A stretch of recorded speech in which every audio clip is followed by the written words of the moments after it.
Hey guys, so in this position, black has a knight, a bishop, 1, 2, 3, 4, 5 pawns, including this guy right here, which is about to become a queen in one move. And yet, despite all of that, it's white to play and win. Before I say too much, if you would like to pause, try to come up with the best move for white and how you think white should win, go ahead and do that, and then we'll talk about the solution. All right, well, if you had a chance to look at that, the best move for white here is rook to e7 check. Now, there's a couple of different things you could try instead, but none of them are any good. So, for example, if you just try to take this pawn, black's going to simply play the move knight to c6. It attacks your rook. It clears some space for the black king. You don't really have anything. You can throw in a check. The king's going to come up. Now your pawn's in trouble. And at the end of the day, you have all these pawns over here with the bishop. There's no way you're stopping them from becoming a queen. Like if you try to come down here, it's not going to end well, right? So that's one option. The other thing that maybe you thought about was, what if you come over this way, trying to potentially set up some sort of like pawn push and then checkmate. The problem is black has a couple of things they could do, but bishop to c4 is one of the easiest, putting the bishop on that diagonal. And now if you go check, the king comes over. You don't have checkmate because the bishop can block. You still have this problem that you can't stop these pawns. They're too far advanced and you're going to lose. So you don't really have time for any of those other tries. So you have to play rook to e7 check, force the king to f8, and then you have to play d7, which threatens checkmate in a different way. So you're still threatening checkmate, but now you're threatening to go here and just win the game like this. So for example, if black gets a queen, rook e8 is simply checkmate. It's like a back rank checkmate. However, black plays the move king to g8, and what they're doing is creating a place to run. So if we play check, they're going to run over here, and we can't slide our king over because the bishop is guarding that pawn. So if you'd like to pause, what move should we play here as white? All right, well, if you had a chance to look at that, the move is rook to e8 check anyway. And it's not because it's checkmate, it's because after king h7, we're going to simply take the knight and begin to clear the path for the pawn. However, like I mentioned, black is about to get a queen, and here we go, they get the queen. So now we have to be very careful with what we do because black does have this queen. So what do you think white should play in this position? All right, well, if you had a chance to look at that, the move is, and this is the only move, by the way, is rook to h8 check. And the point is, we need to get our queen as quickly as possible with tempo. We can't allow black a free move or it's going to be too slow. So for example, let's say we try to bring the rook over here, maybe attack the pawn and get the queen next move. Black's going to start putting us in check and it's not going to end well. Let's say we slide over here and then black has a number of moves. They can check us with the bishop. They can actually push this pawn and get a second queen with check. A lot of things black could do, but we're in trouble, okay? So because of that, we have to go check right away. Forces the king to take, and now we can get the queen with check. All right, great. So black plays the move king to h7, and now we have another kind of tricky moment in the puzzle. What should we play here as white? All right, well, if you had a chance to look at that, the only move for white is queen to c7 check, which is interesting because you have three different options here, right? But these are no good. This is the only good one, queen to c7 check. And you're going to see why in just a minute. So we go check, and black has to go to h6. If they try to go back, they get checkmated immediately on g7, okay? So they have to play king to h6. And now you can see one of the points behind playing queen to c7. We were lining up on that pawn, which we can take with check. Okay, and again, black only has one option. They have to go back. If they come up here, they simply get checkmated in one move. And if they block with the pawn, they get checkmated as well like this. Okay, so only safe move for black is to go back to h7. And now if you'd like to pause, here's another somewhat tricky moment in the puzzle. What should we play here as white?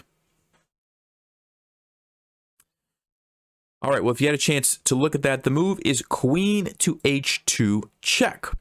And it's interesting because this move was not an option before, but since we've removed the pawn, now we can actually go here and put the king in check this way.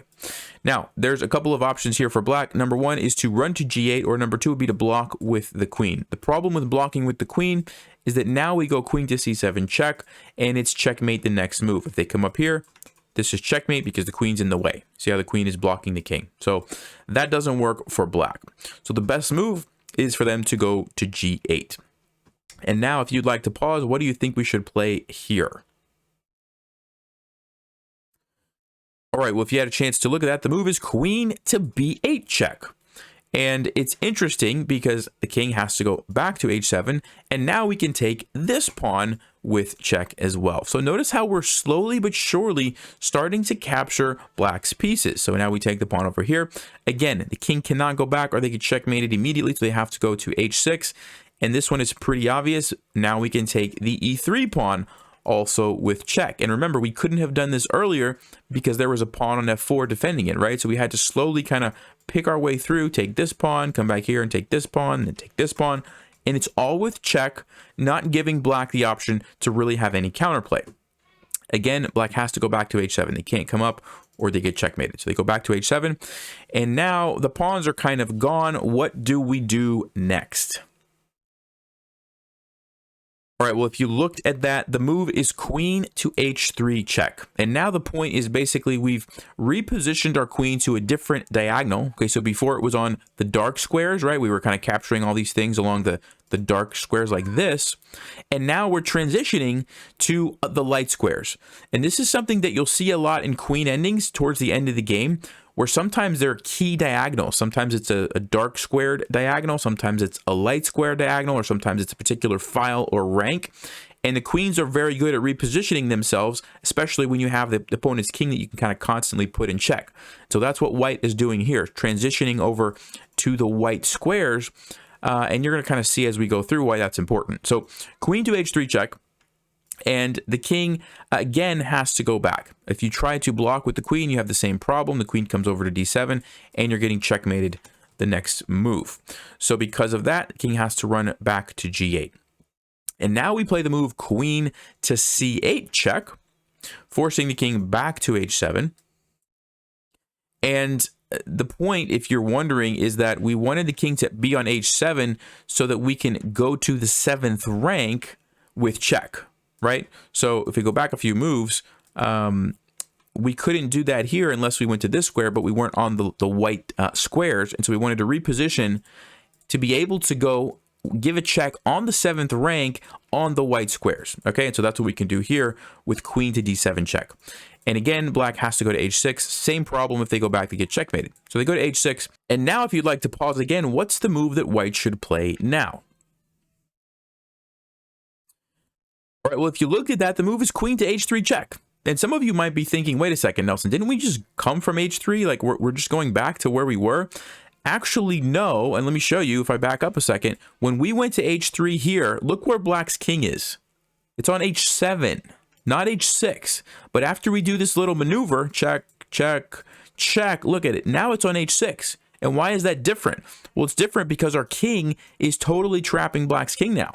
Doesn't have the option to escape to g8. So you see how subtle that was, but it forces black to play queen to h5 now instead of running with the king.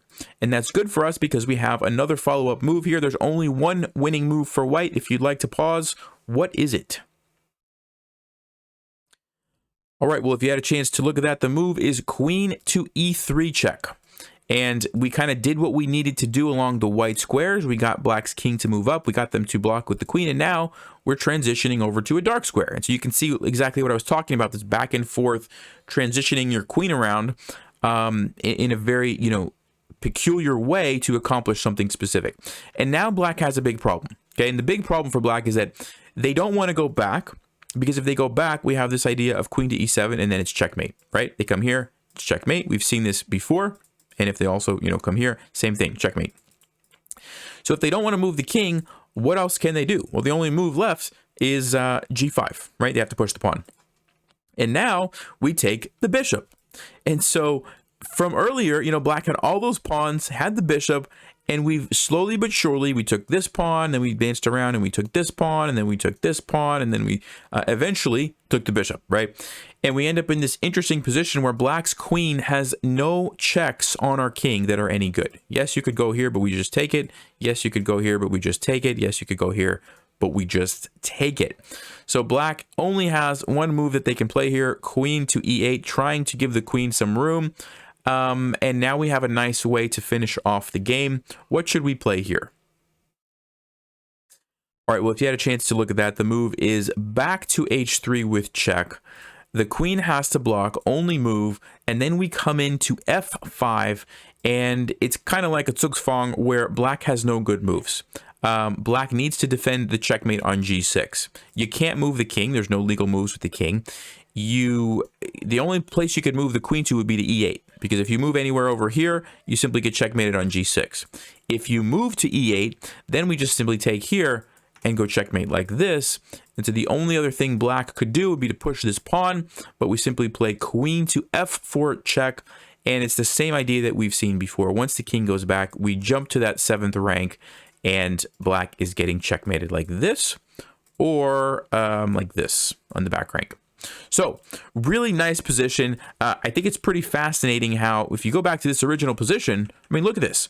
Black has all of these pawns, a bishop, the queen, and yet somehow by just checking in just the right way, we're able to capture all of those pawns and the bishop eventually, and then still get a checkmate because black's king is misplaced over here on the edge of the board. So fascinating study. I hope you guys enjoyed that one, and I will see you next time. As always, stay sharp, play smart, and take care.